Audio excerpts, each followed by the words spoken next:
செய்திக்குள்ளாக நாம் கடந்து போவதற்கு முன்பதாக நம்முடைய பல்லவிகளின் பகுதியிலே 29வது பல்லவியை நாம் எல்லாரும் சேர்ந்து பாடலாம்.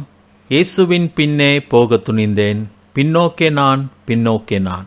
கடினமான நேரங்களிலே இந்த பாடல்களை உணர்ந்து பாடுவது மிக அற்புதமான ஒன்றாக இருக்கும். நம் ஆண்டவரை பின்பற்ற ஏற்கனவே தீர்மானம் எடுத்தவர்கள் எல்லா சூழ்நிலைகளிலும் நாம் அவரை பின்பற்ற வேண்டும். அது கஷ்டமாக இருந்தாலும் நஷ்டமாக இருந்தாலும் சிநேகித தள்ளினாலும் அவர்கள் நம்மோடு கூட இருந்தாலும் இயேசுவே என் ஆசை என்று சொல்லி நாம் அவரை பின் செல்ல வேண்டும், பின்பற்ற வேண்டும். அதிலே பின்னோக்குதல் என்பதே கிடையாது என்பதுதான் முக்கியமான ஒரு காரியம். அதை உணர்ந்தவளாக இந்த பாடலை பாடுவோம். தேவனுடைய வசனத்துக்கு நேராக நம்மை ஆயத்தப்படுத்தலாம். 29வது பல்லவி. இயேசுவின் பின்னே போக துணிந்தேன்.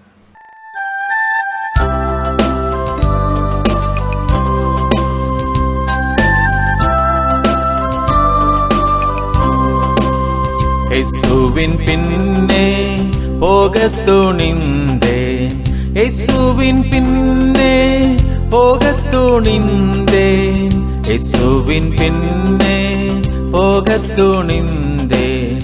பின்னோக்கே நான், பின்னோக்கே நான், பின்னோக்கே நான், பின்னோக்கே நான். உலகம் என் பின்னே, சிலுவையின் முன்னே, உலகம் என் பின்னே, சிலுவையின் முன்னே, உலகம் என் பின்னே, சிலுவையின் முன்னே. பின்னோக்கே நான், பின்னோக்கே நான், பின்னோக்கே நான், பின்னோக்கே நான். ஸ்நேகித தள்ளினும் பின்பற்றுவேனும்மை, ஸ்நேகித தள்ளினும் பின்பற்றுவேனும்மை, ஸ்நேகித தள்ளினும் பின்பற்றுவேனும்மை. பின்னோக்கே நான், பின்னோக்கே நான், பின்னோக்கே நான், பின்னோக்கே நான். கஷ்டமென் இன்பம், நஷ்டமென் லாபம், கஷ்டமென் இன்பம், நஷ்டமென் லாபம், கஷ்டமென் இன்பம், நஷ்டமென் லாபம். பின்னோக்கே நான், பின்னோக்கே நான், பின்னோக்கே நான், பின்னோக்கே நான். இயேசு என் ஆசை, சீயோனின் வாஞ்சை, இயேசு என் ஆசை, சீயோனின் வாஞ்சை, இயேசு என் ஆசை, சீயோனின் வாஞ்சை. பின்னோக்கே நான், பின்னோக்கே நான், பின்னோக்கே நான், பின்னோக்கே நான்.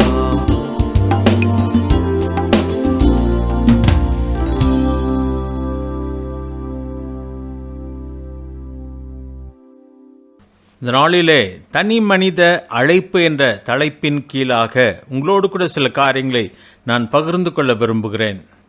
கிறிஸ்துவை பின்பற்றும் அழைப்பு ஒரு குழுவுக்கு கொடுக்கப்படுகிற அழைப்பு அல்ல, பதிலாக அது தனி மனித அழைப்பு ஆகும். அவரை பின்பற்றுவதில் ஒவ்வொரு மனிதனும் தனித்தனியே தீர்மானம் எடுத்தாக வேண்டும். ஒருவேளை நாம் மொத்தமாக, குழுவாக, குடும்பமாக ஆண்டவரை ஏற்றுக்கொண்டார்கள் என்று சொல்லி நாம் சொல்லலாம். மாஸ் கன்வர்ஷன் என்று சொல்லுவார்கள். ஆனாலும் கூட ஆண்டவர் குழுவாக யாரையும் அழைப்பது கிடையாது. ஆனால் ஒவ்வொரு தனி மனிதனும் அழைக்கப்படுகிறான். ஒவ்வொரு தனி மனிதனும் கிறிஸ்துவை பின்பற்றும்படியான தீர்மானத்தை எடுத்தாக வேண்டும். சீஷராக்குங்கள், அவனுக்கு ஞானஸ்நானம் கொடுங்கள் என்று சொல்கிறார். ஒவ்வொரு தனி மனிதனும் எடுக்க வேண்டிய தீர்மானம். மத்தேயு 7வது அதிகாரத்திலே நாம் வாசிப்போமானால் இடுக்கமான வாசலை பற்றி அந்த பகுதியிலே வாசிக்கிறோம். மத்தேயு 7வது அதிகாரம் 13ஆம் வசனத்திலே இடுக்கமான வாசல் வழியாய் பிரவேசியுங்கள் என்று சொல்கிறார். 14ஆம் வசனத்திலே ஜீவனுக்கு போகிற வாசல் இடுக்கமும் வழி நெருக்கமுமாயிருக்கிறது, அதை கண்டுபிடிக்கிறவர்கள் சிலர் என்று சொல்கிறார். அதிலே மொத்தமாக யாரும் பிரவேசிப்பதில்லை, தனித்தனியாக பிரவேசிக்கிறார்கள். அது இடுக்கமான வாசல், இடுக்கமான வழி. தேவன் அதை தான் சொல்கிறார். ஒவ்வொரு தனி மனிதனும் எடுக்க வேண்டிய தனி தீர்மானமாக அது காணப்படுகிறது. 24ஆம் வசனத்தில் வாசிக்கும் போது ஒரு மனிதன் தேவனுடைய வசனத்தை கேட்டு கீழ்ப்படிவானானால் அவன் கன்மலையின் மேலே தன் வீட்டை கட்டின புத்தியுள்ள மனுஷனுக்கு ஒப்பிடப்படுவான் என்று சொல்கிறார். ஒரு மனிதன் அவன் ஆண்டுடைய வசனத்தை கேட்டு அவன் கீழ்ப்படியும் பொழுது அவன் கட்டுகிறான் தன் வீட்டை கன்மலையின் மேலே என்று சொல்கிறார்.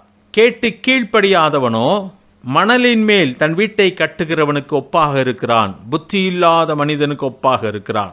குடும்பமாக வீடு கட்டுவதல்ல, தனித்தனியே ஒவ்வொரு மனுஷனும் விசுவாசத்தினாலே கிறிஸ்துவின் மேலே தன் வாழ்க்கையை கட்டி எழுப்ப வேண்டியவனாக இருக்கிறான். லூக்கா 9வது அதிகாரத்துக்கு வருவோமானால் அங்கே ஆண்டவர் சொல்லுகிறார், ஒருவன் என்னை பின்பற்றி வர விரும்பினால் என்று சொல்கிறார். லூக்கா 9வது அதிகாரம் 23ஆம் வசனத்தில் எல்லாரையும் நோக்கி தான் சொல்லுகிறார். அந்த வசனத்தை வாசிக்கிறேன். அவர் எல்லாரையும் நோக்கி, ஒருவன் என்னை பின்பற்றி வர விரும்பினால் அவன் தன்னைத்தான் வெறுத்து தன் சிலுவையை அனுதினமும் எடுத்துக்கொண்டு என்னை பின்பற்ற கடவன் என்று சொல்கிறார். ஒருவன் என்னை பின்பற்றி வர விரும்பினால் அவன் தன்னைத்தான் வெறுக்க வேண்டும், தன் சிலுவையை எடுத்து அனுதினமும் என்னை பின்பற்ற வேண்டும் என்று சொல்கிறார். தன் ஜீவனை ரட்சிக்க விரும்புகிறவன் என்று சொல்லி அடுத்த வசனத்திலும் ஒருமையிலே தான் அங்கே சொல்லப்படுகிறது. ஒருவன் பின்பற்ற விரும்புகிறவன் என்று தான் வேதத்தில் வாசிக்கிறோம். ஒவ்வொரு மனுஷனும் தனித்தனியே கிறிஸ்துவை பின்பற்ற தீர்மானம் எடுத்தாக வேண்டும். தனித்தனியே தான் அவரை பின்பற்ற வேண்டும். குழுவாக கைகோர்த்து கொண்டெல்லாம் போக முடியாது.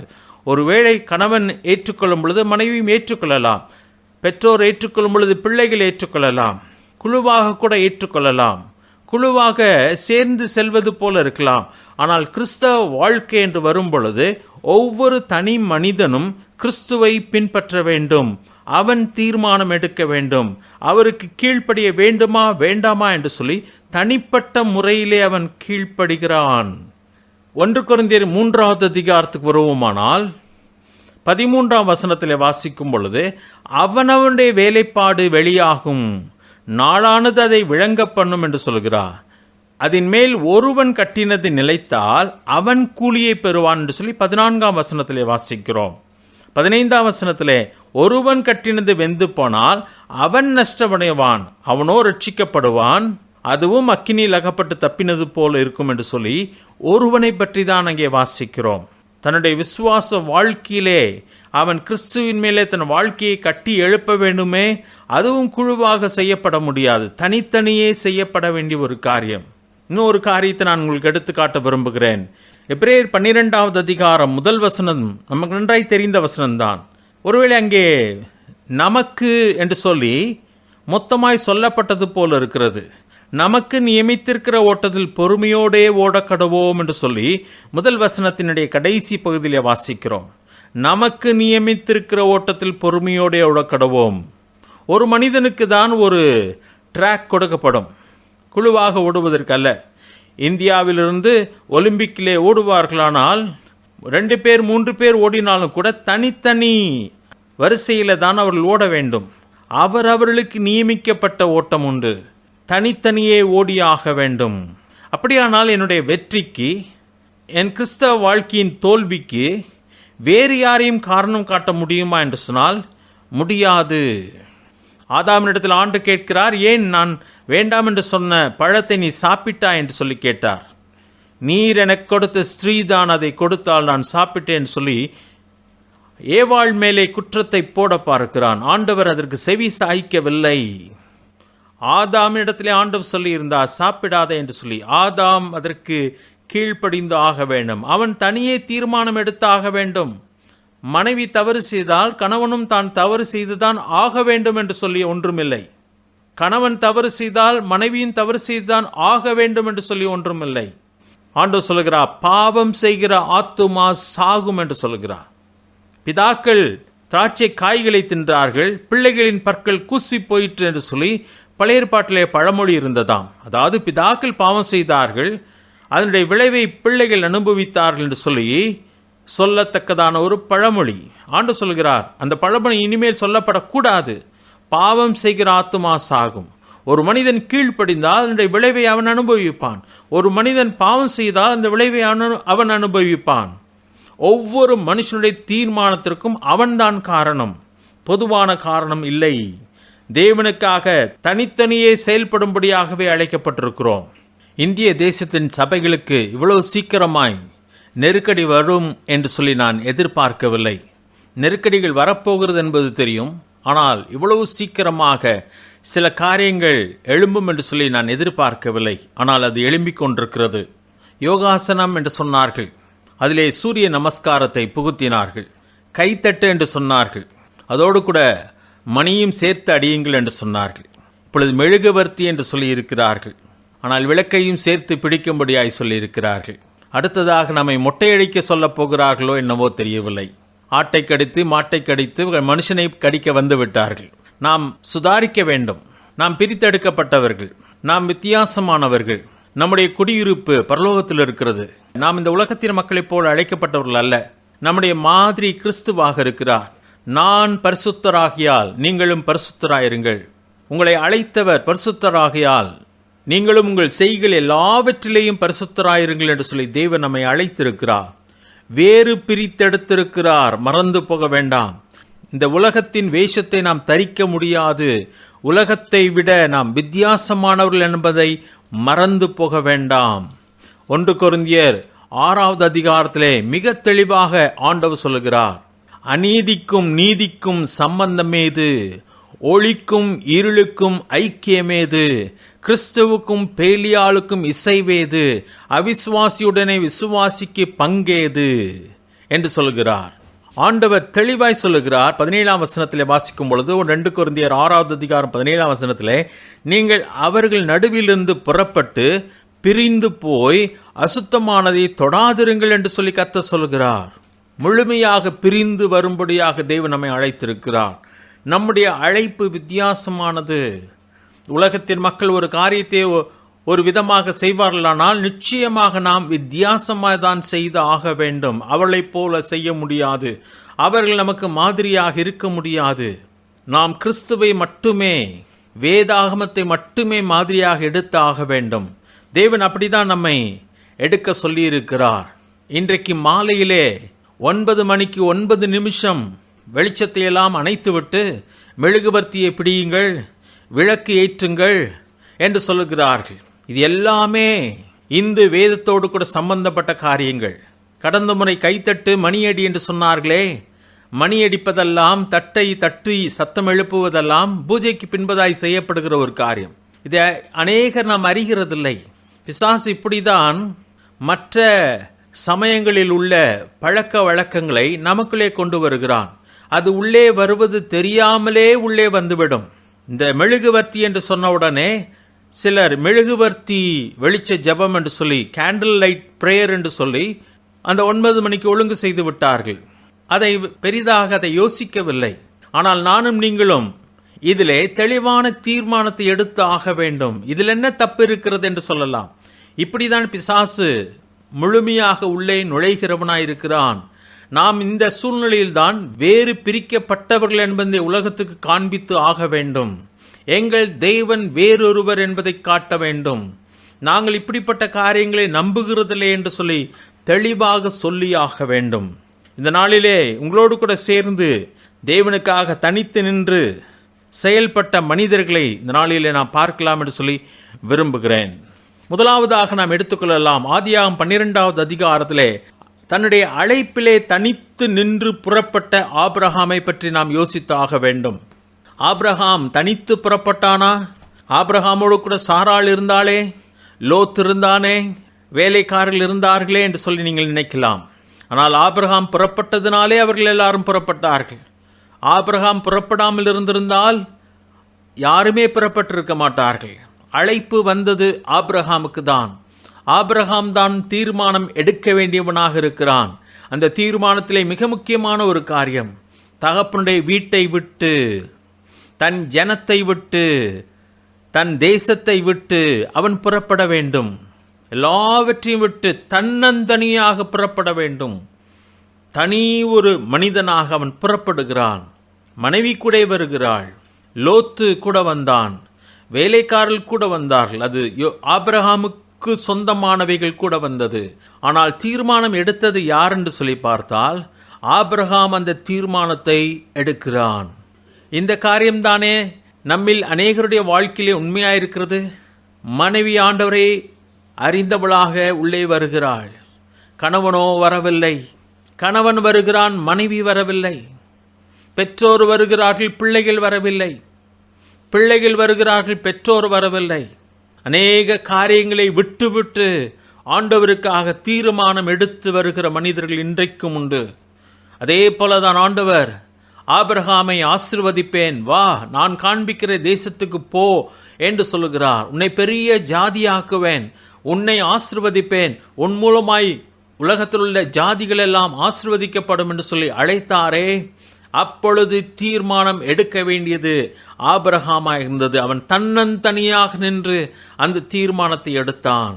அவனுடைய சகோதரர்கள் அவனோடு கூட நிற்கவில்லை. அவன் தகப்பன் அந்த நேரத்திலே இல்லை, அவனுடைய உறவினர்கள் அங்கே இல்லை. ஆனால் ஆபிரகாம் அந்த தீர்மானத்தை எடுத்தான். பிரியமானவர்களே, இன்றைக்கும் ஒவ்வொரு தனி மனிதனும் கிறிஸ்துவை பின்பற்றுவதா இல்லையா என்று சொல்லி தீர்மானம் எடுத்து ஆக வேண்டும். என் பெற்றோர் வரவில்லை, அதனாலே நான் வர முடியாது என்று சொன்னால் அதை தேவன் ஏற்றுக்கொள்கிறதில்லை. நீ என்னை பின்பற்றி வா என்பதை தான் ஆண்டவர் சொல்லுகிறார். இன்றைக்கு நானும் நீங்களும் அவரை பின்பற்றுவதற்கு தன்னந்தனியாக தான் தீர்மானம் எடுத்து ஆக வேண்டும். இரண்டாவது காரியத்துக்கு போகலாம்.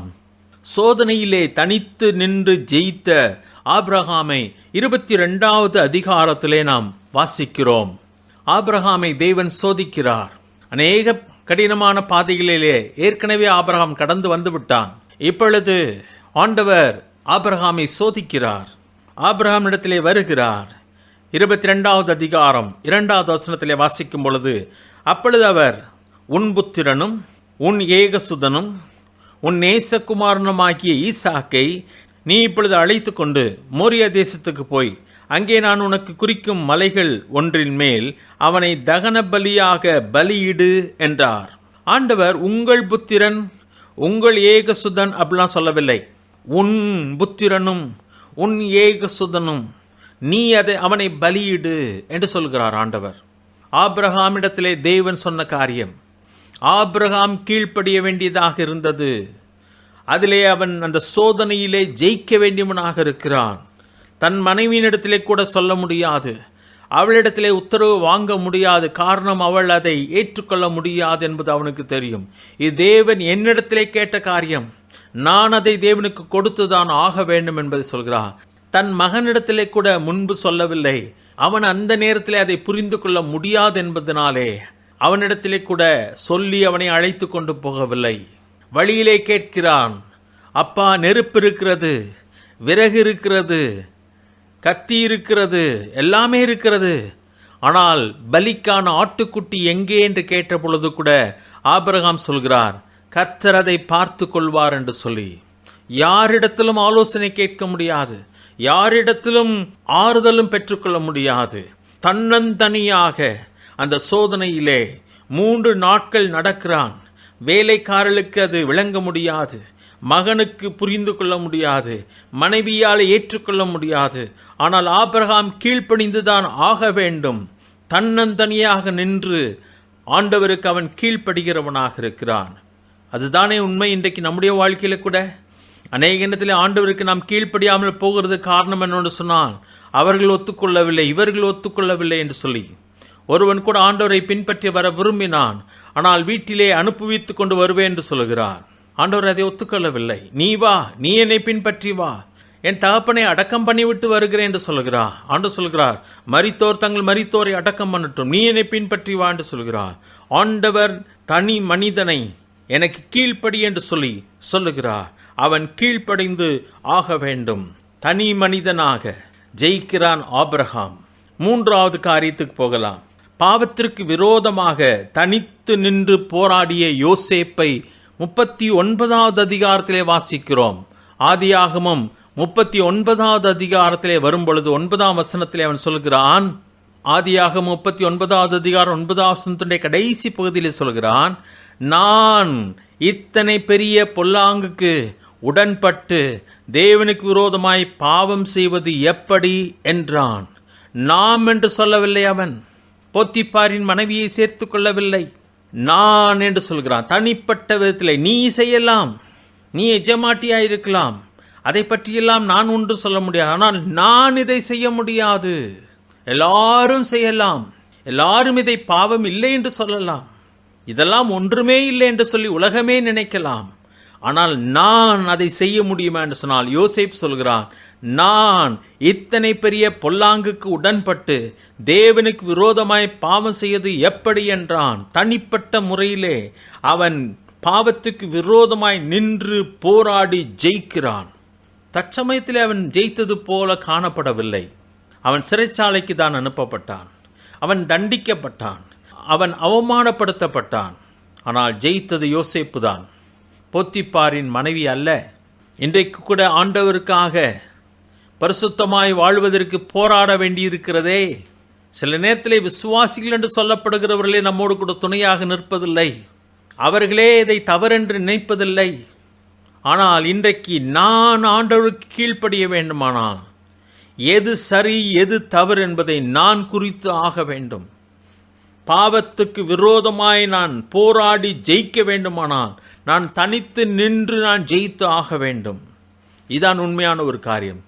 கிறிஸ்தவ வாழ்க்கை என்பது குழுவாக அழைக்கப்பட்ட ஒரு அழைப்பு அல்ல, தனி மனித அழைப்பு. தனித்தனியாக நிற்கிறோம். நான் இதை செய்ய முடியாது, நான் இதை ஏற்றுக்கொள்ள முடியாது என்று சொல்லி ஒவ்வொரு மனுஷனும் சொல்லிதான் ஆக வேண்டும். பாவத்துக்கு விரோதமாய் தனியாக நின்று போராடி ஜெயித்த யோசேப்பை பார்க்கிறோம். தானியேலை பற்றி தானியேலின் 1:8 வாசிக்கும் பொழுது, கரைப்படாதிருக்க தனித்து தீர்மானம் எடுத்த தானியேல், தன்னை கரைப்படுத்த கூடாது என்று சொல்லி நினைத்த தானியேல், அதற்காக அவனுக்கு குழுவாக யாருமில்லை. அந்த 8வது வசனத்தை வாசிக்கும் பொழுது, தானியேல் ராஜாவின் போஜனத்தினாலும் அவர் பானம் பண்ணும் திராட்சரசத்தினாலும் தன்னை தீட்டுப்படுத்தலாகாதென்று தன் இருதயத்தில் தீர்மானம் பண்ணிக்கொண்டு தன்னை தீட்டுப்படுத்தாதபடி பிரதானிகளின் தலைவனிடத்தில் வேண்டிக் கொண்டான் என்று சொல்லி தானியேல் தனிமையாய் நின்றதை தான் வாசிக்கிறோம். தானியேலோடு கூட அதன் பின்பதாக அனனியா, மிஷாவேல், அசரியா என்பவர்களும் நின்றார்கள். நான் நினைக்கிறேன் தானியேல் எடுத்த தீர்மானம் அவனோடு கூட இணைந்து கொண்டார்கள் மற்ற 3 பேரும். ஏனென்று சொன்னால் அவர்களும் தனித்தனியே தீர்மானம் எடுத்தார்கள். ஆனால் 8 வாசிக்கும் பொழுது அங்கே தெளிவாய் சொல்லப்பட்டிருக்கிறது, தானியேல் ராஜாவின் போஜனத்தினாலும் அவர் பானம் பண்ணும் திராட்சரசத்தினாலும் தன்னை தீட்டுப்படுத்தல் ஆகாதென்று தன் இருதயத்தில் தீர்மானம் பண்ணிக்கொண்டு தன்னை தீட்டுப்படுத்தாதபடிக்கு பிரதானிகளின் தலைவனிடத்தில் வேண்டிக் கொண்டான்னு சொல்லி வாசிக்கிறோம். கரைப்படாத ஒரு வாழ்க்கை, பெரிய பாவங்கள் அல்ல, இதெல்லாம் சாதாரணமான காரியமாக எண்ணப்படுகிற ஒன்று. இதிலெல்லாமா நாம் அப்படி இருக்க வேண்டும் என்று சொல்லி நினைக்கக்கூடிய சில காரியங்கள். ஆனால் அதில் கூட தன்னை தீட்டுப்படுத்திவிடக் கூடாது என்பதற்காக அவன் தீர்மானம் எடுக்கிறான். அந்த தீர்மானத்திலே தனியாக நிற்க வேண்டியதாக இருந்தது. சிலர் அவனோடு கூட சேர்ந்து கொண்டார்கள், அது நடக்க வாய்ப்புண்டு. ஆனால் கவனமாய் கவனிக்கும் பொழுது தானியேல் தீர்மானம் எடுத்தான், அனனியா தீர்மானம் எடுக்கிறான், மிஷாவேல் தீர்மானம் எடுக்கிறான், அசரியாவும் தீர்மானம். எல்லாருமே தனித்தனியா தங்கள் மனதிலே ஆம் நாம் நம்மை தீட்டுப்படுத்தி விடக்கூடாது என்று சொல்லி தீர்மானம் எடுத்தார்கள். இன்றைக்கு நம்முடைய வாழ்க்கையிலே ஆண்டவருக்காக சில காரியங்களை செய்ய, தேவனுக்காக இன்னும் பெரிய காரியங்களை செய்வதற்காக நாம் தீர்மானம் எடுக்க வேண்டுமானால், எல்லாரும் எடுத்தால் நான் எடுப்பேன், எல்லாரும் போனால் நானும் போவேன், எல்லாரும் செய்தால் நானும் செய்வேன் என்று சொன்னால் அதற்கு அங்கே வழியே இல்லை. ஆண்டவர் நம்மிடத்திலே சொல்லுவாரானால், நம்மை ஏவுவாரானால், நானும் நீங்களும் தன்னந்தனியாக நின்று தீர்மானம் எடுத்தாக வேண்டும். அப்படி நாம் தீர்மானம் எடுக்கும் பொழுது இன்னும் சிலர் நம்மோடு கூட இணைந்து கொள்ளலாம்.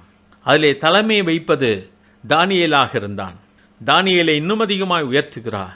ஒருவேளை நீங்களும் நானும் ஆண்டவருக்காக தன்னந்தனியாக நின்று தீர்மானம் எடுப்போமானால் நம்மோடு கூட சிலர் இணைந்து கொள்ளலாம். ஆனால் தேவன் நம்மை அதிகமாய் ஆசீர்வதிப்பார் என்பதிலே சந்தேகமில்லை.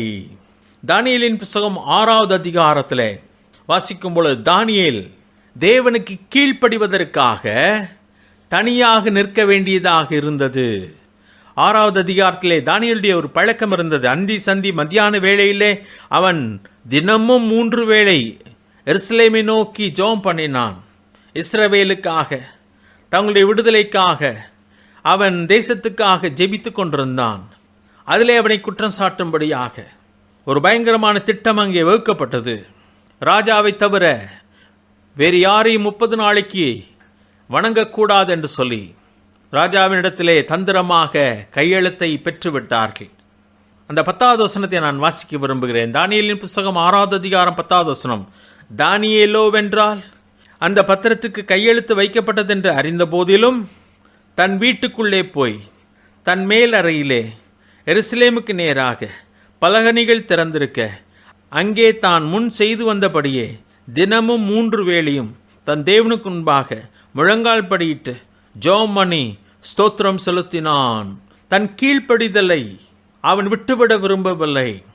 தேவனுக்காக செய்து கொண்டு வந்ததை எந்த விதத்தில் அவன் மாற்றிக்கொள்ள விரும்பவில்லை. அந்த பத்திரம் கையெழுத்தானது அவனுக்கு தெரியும். அதை மீறினால் என்ன தண்டனை என்பது அவனுக்கு தெரியும். எல்லாமே தெரிந்திருந்தாலும் தேவனுக்காக அவன் செய்து கொண்டு வந்ததை மாற்றிக்கொள்ள விருப்பமில்லை. கீழ்ப்படிதலிலே தனித்து நின்று நிறைவேற்றினான். தன்னந்தனியாக தான் விசாரிக்கப்படுகிறான். தன்னந்தனியாக தான் சிங்கங்களின் கெபிக்குள்ளே தூக்கி எறியப்பட்டான். முழுவதும் தன்னந்தனியாக தான் அங்கே அவன் இருந்தான். அவன் வென்றான். தனியாக தீர்மானம் எடுத்த தானியேல் கீழ்ப்படிய வேண்டும் என்பதற்காக அங்கே யாருமே அவனோடு கூட இல்லை. சாத்ராக், மேஷாக், ஆபேத்நேகோவை பற்றி அந்த இடத்திலே சொல்லப்படவில்லை. ஆனால் தானியேல் அங்கே ஆண்டவருக்கு கீழ்ப்படியும் வண்ணமாக எதையும் அவன் மாற்றிக்கொள்ள விரும்பவில்லை. தனியாக நின்றான். தானியேலின் புஸ்தகம் 3ஆம் அதிகாரத்தில் சாத்ராக், மேஷாக், ஆபேத்நேகோவை பற்றி வாசிக்கிறோம். ராஜா அங்கே ஒரு பெரிய சிலையை செய்து வைத்தான். பயங்கரமான பெரிய சிலை. வாத்தியங்கள் வாசிக்கப்படும் பொழுது எல்லாரும் விழுந்து பணிந்து கொள்ள வேண்டும். அப்படி செய்யாதே போனால் எரிகிற அக்னி சூளை நடுவிலே போடப்படுவார்கள் என்று சொல்லப்பட்டது. அப்பொழுது இந்த 3 வாலிபர்களும் நின்றார்கள். 3 பேரும் சேர்ந்து எடுத்தார்கள் ஒருவேளை தீர்மானம். ஆனால் தனித்தனி எடுக்கப்பட்ட தீர்மானம். 3 பேரில் ஒருவன் மாட்டேன் என்று சொல்லியிருக்கலாமே. இல்லை, 3 பேரும் நின்றார்கள். அங்கே அவர்கள் சொல்லுகிற வாக்கியங்கள் தான் மிக முக்கியமான ஒரு காரியம். 18வது வசனத்தை வாசிக்கிறேன். எங்கள் தேவன் விடுவிக்க வல்லவர் என்று சொல்லி 17ஆம் வசனத்தில் சொல்லுகிறார்கள். ஆனால் 18ஆம் வசனத்தில் விடுவிக்காமல் போனாலும் நாங்கள் உம்முடைய தேவர்களுக்கு ஆராதனை செய்வதுமில்லை, நீர் நிறுத்தின பொற்சிலையை பணிந்து கொள்வதுமில்லை என்கிறது ராஜாவாகி உமக்கு தெரிந்திருக்க கடவுது என்று சொல்லுகிறார்கள். இதுதான் தனி மனிதன் எடுக்க வேண்டிய தீர்மானம்.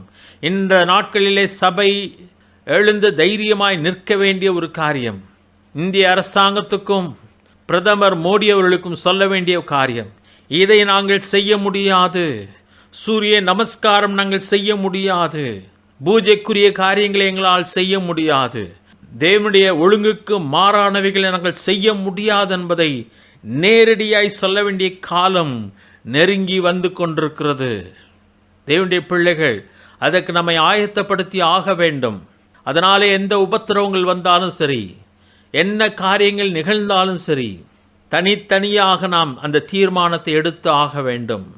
அங்கே சாத்ராக், மேஷாக், ஆபேத்நேகோ தைரியமாய் சொல்லுகிறார்கள், நீர் நிறுத்தின பொற்சிலையை பணிந்து கொள்வதில்லை என்கிறது ராஜாவாகி உமக்கு தெரிந்திருக்க கடவுது என்று சொன்னார்கள். நமக்கு கட்டளையிடுவது தேசத்தின் பிரதமராக இருக்கலாம். அன்றைக்கு ராஜா தான் அந்த கட்டளையை சொன்னான். ஆனால் முடியாது என்று சொன்னார்கள். அந்த தைரியம் இந்த தேசத்தின் சபைகளுக்கு தேவை, நமக்கு தேவை, தனி மனிதனுக்கு தேவை. தனி மனிதன் தீர்மானம் எடுத்தால்தானே சபை அதை சொல்ல முடியும்.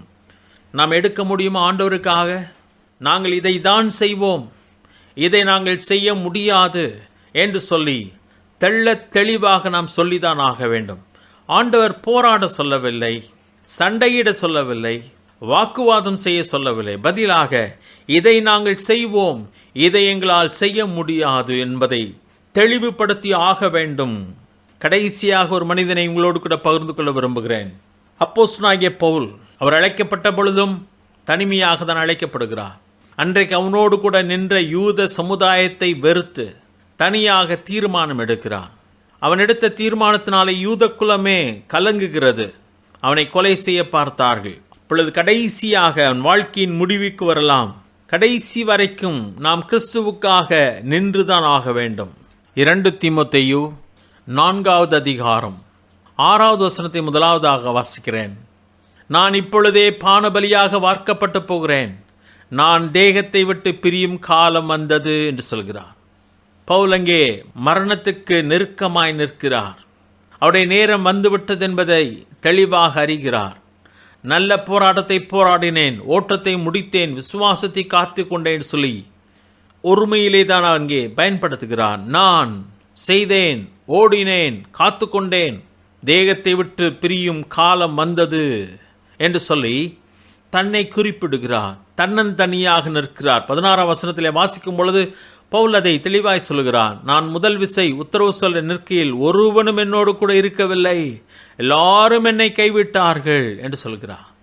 தன்னந்தனியாக நிற்க வேண்டிய ஒரு காரியம்.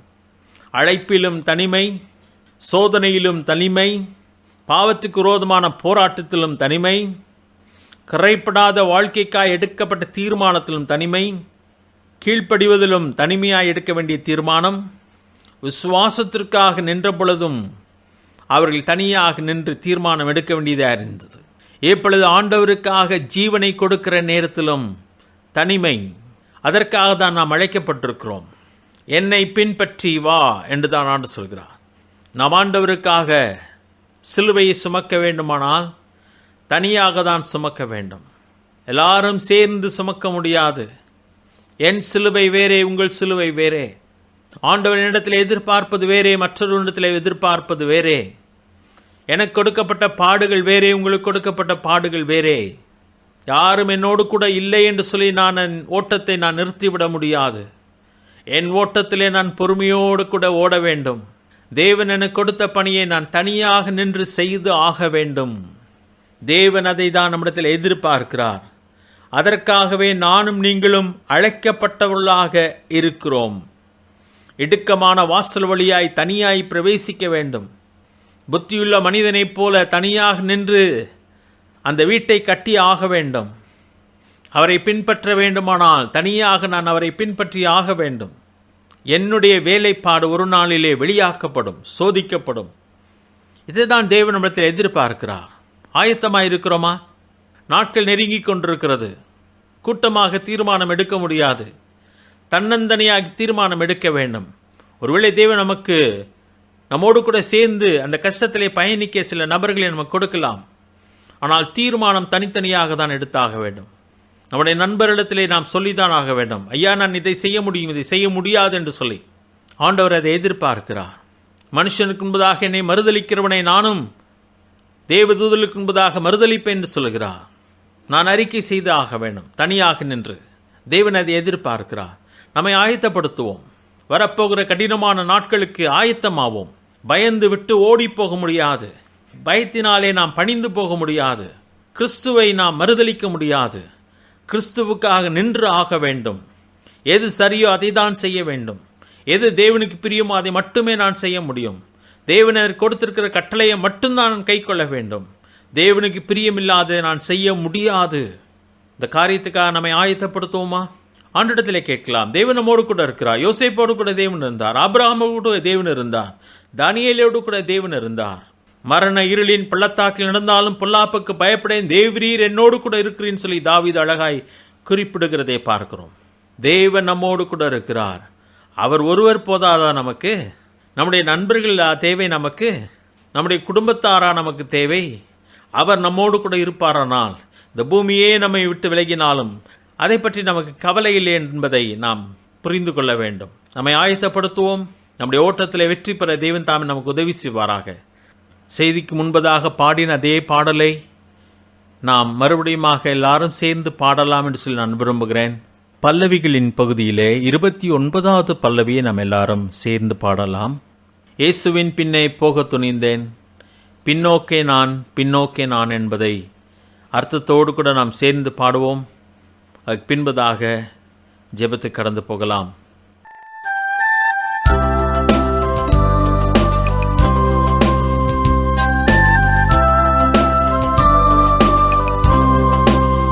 இயேசுவின் பின்னே போகத் துணிந்தேன், இயேசுவின் பின்னே போகத் துணிந்தேன், இயேசுவின் பின்னே போகத் துணிந்தேன், பின்னோக்கே நான் பின்னோக்கே நான், பின்னோக்கே நான், பின்னோக்கே நான்.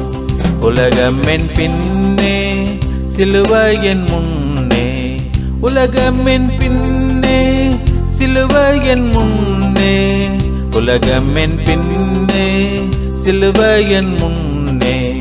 பின்னோக்கே நான், பின்னோக்கே நான், பின்னோக்கே நான், பின்னோக்கே நான். ஸ்நேகித தள்ளினும் பின்பற்றுவேனும்மை, ஸ்நேகித தள்ளினும் பின்பற்றுவேனும்மை. ஸ்நேகித தள்ளினும் பின்பற்றுவேனும்மை. பின்னோக்கே நான், பின்னோக்கே நான், பின்னோக்கே நான், பின்னோக்கே நான். கஷ்டமென் இன்பம், நஷ்டமென் லாபம். கஷ்டமென் இன்பம், நஷ்டமென் லாபம். கஷ்டமென் இன்பம், நஷ்டமென் லாபம்.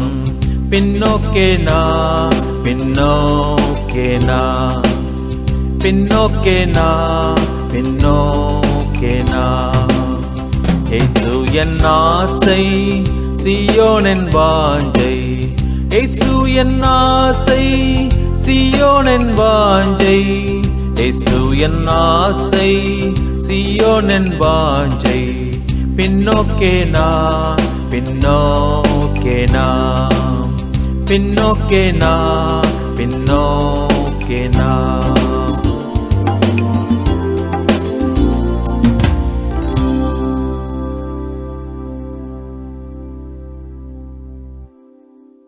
தலைகளை தாழ்த்தலாம்.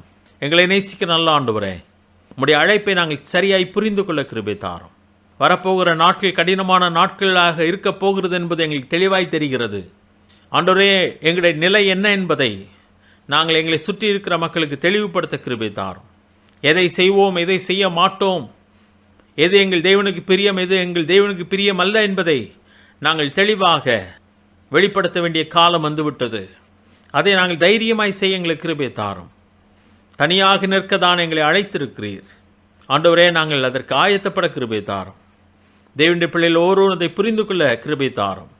ஆண்டவரே, உம்முடைய நாமம் மட்டும் மகிமைப்பட்டும். உம்முடைய ஆசீர்வாதம் எங்களோடு கூட இருக்கட்டும். எல்லாரையும் நீர் பொறுப்படுத்திக்கலாம். நாங்கள் ஒருவரும் பின்வாங்கி போய்விடாதபடிக்கு உமக்காய் தொடர்ந்து நிலைத்து நிற்க கிருபை தாரும். எல்லாவற்றையும் எங்கள் மீட்பு ரட்சகருமாய் இயேசு கிறிஸ்துவின் நாமத்தில் கேட்கும் நல்ல பிதாவே, ஆமென். நம்முடைய கர்த்தராகிய இயேசு கிறிஸ்துவினுடைய கிருபையும் பிதாவாகிய தேவனுடைய அன்பும் பரிசுத்த ஆவியானுடைய ஐக்கியமும் நம் அனைவரோடும் இன்றும் என்னிடைக்கு இருப்பதாக. ஆமென். என் ஆத்துமாவே கர்த்தரை ஸ்தோத்ரி, என் முழு உள்ளமே பரிசுத்த நாமத்தை ஸ்தோத்ரி. என் ஆத்துமாவே கர்த்தரை ஸ்தோத்ரி, அவர் செய்த சகல உபகாரங்களையும் மறவாதே. ஆமென்.